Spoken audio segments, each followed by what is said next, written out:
Have you ever noticed how most people go through life thinking the same thoughts every day about themselves, about their lives, about their work, and they wonder why nothing changes? The truth is, the mind is like a loop it loves familiarity. We become trapped in the comfort of our emotional routines. These habits, these emotional homes we return to, they become the foundation of our experience. And unless we break that cycle, unless we become conscious of where we're living emotionally, we'll never create lasting change. Let me ask you this. Are you living in an emotional home you don't want anymore? One of frustration, of sadness, of anger? Then I've got good news for you. You can move. You can change your emotional address.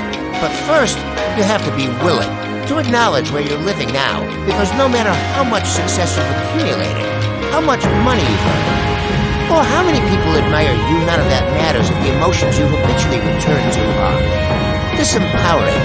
If you've got $1 billion, but your emotional home is frustration and anger, your life is still going to feel like frustration and anger.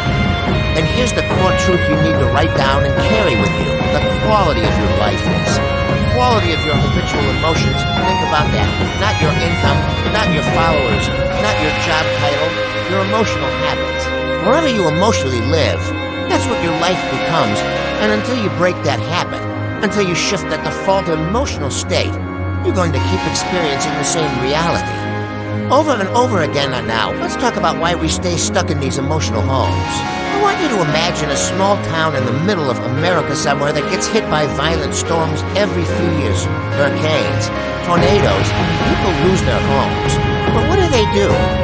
They rebuild right there in the same vulnerable spot. The storm hits again, they rebuild again. And you might ask yourself, why don't they just move? The answer is simple. It's home. It's familiar. It's what they know. And while it's easy to judge from the outside, we're doing the exact same thing emotionally. We rebuild in the same place. In the same emotional space even when it causes us pain. Why? Because we're conditioned too. Because it feels familiar, and familiarity feels safe, even if it's destructive. Many of us were raised in environments where suffering was a constant. Maybe you grew up in a household where love was scarce and struggle was abundant. I did. And the thing about pain is, when it becomes normal, it becomes home.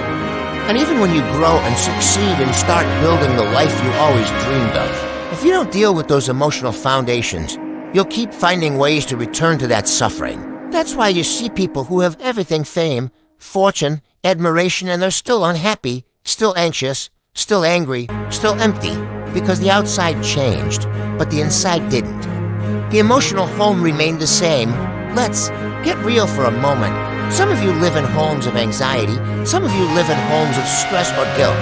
Others live in homes of hopelessness or unworthiness. And because it's your emotional address, you always find your way back there. Even if life gives you a vacation, you eventually return to that home. But what if you upgraded? What if you changed your emotional zip code?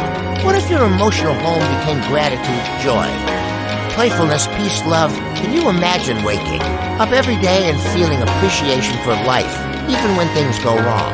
That's not fantasy, that's transformation. That starts with a decision to no longer settle for a state that brings you down. Most people don't even realize they have a choice. They think suffering is just part of life. And yes, pain is part of life. But suffering, that's optional. It's a habit. It's a pattern. And like any habit, it can be broken.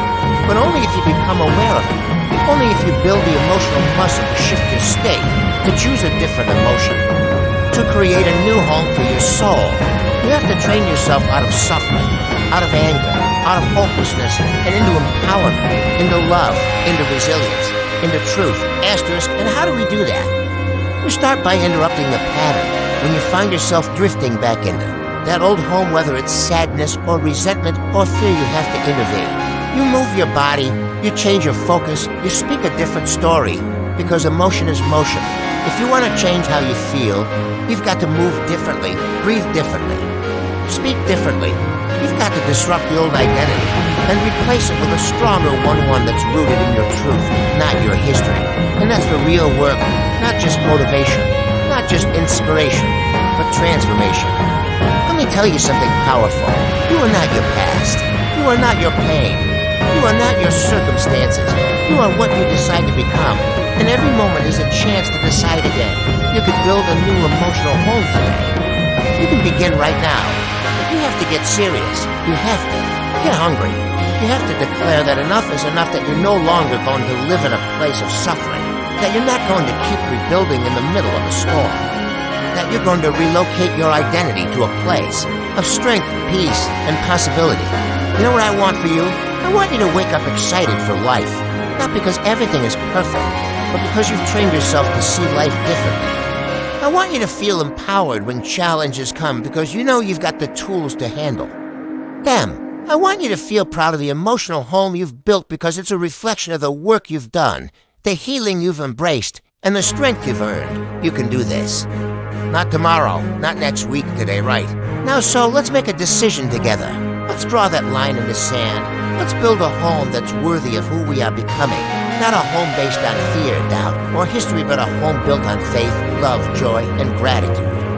And once you build it, never go back, never let the storms of life drag you back into a place that no longer serves you. This is your moment, your time, your turn to rise. Welcome home, not answers. The real question you have to ask yourself is this: where have I been emotionally living? Because you can live in a mansion and still be miserable if your emotional home is chaos. You can live in a one-room apartment and feel like royalty if your emotional home is peace. It's not about where you are physically, it's about where you reside emotionally. That's your true address. That's the state you're coming home to every single day.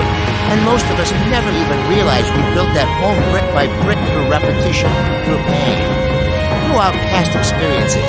You see, the past is not. The past, if it still controls your present. So many people carry old pain like it's a badge of honor. But what it really is, it's baggage, and you don't need to carry it into your future. We've all been hurt. We've all felt rejected, alone, unworthy at some point. But the people who transform their lives are the ones who stop asking, why did this happen to me? And start asking, what can I do now to create a different future? You've got to decide that your emotional home will no longer be fear, no longer be anxiety, no longer be anger or guilt. You've got to demolish that house and rebuild. Something new, build it with intention, with standards, build it with gratitude, with compassion, with purpose. Because if your emotional home is gratitude, guess what? Life feels like a gift. If your emotional home is courage, then every day becomes an opportunity to grow, to lead, to step up. Asterisk, but you can't just wish for a new home, you've got to do the work. That means breaking the patterns that no longer serve you. That means noticing when your mind starts to slip back into old stories and saying, not anymore, that's not me. You've got to disrupt the autopilot. You've got to condition yourself. Not just motivate yourself. Motivation is a spark, conditioning. There's a fire that never goes out. Let me ask you this: what would your life look like if your emotional home was love? Not the Hollywood kind, but the kind of love that's patient, kind, forgiving.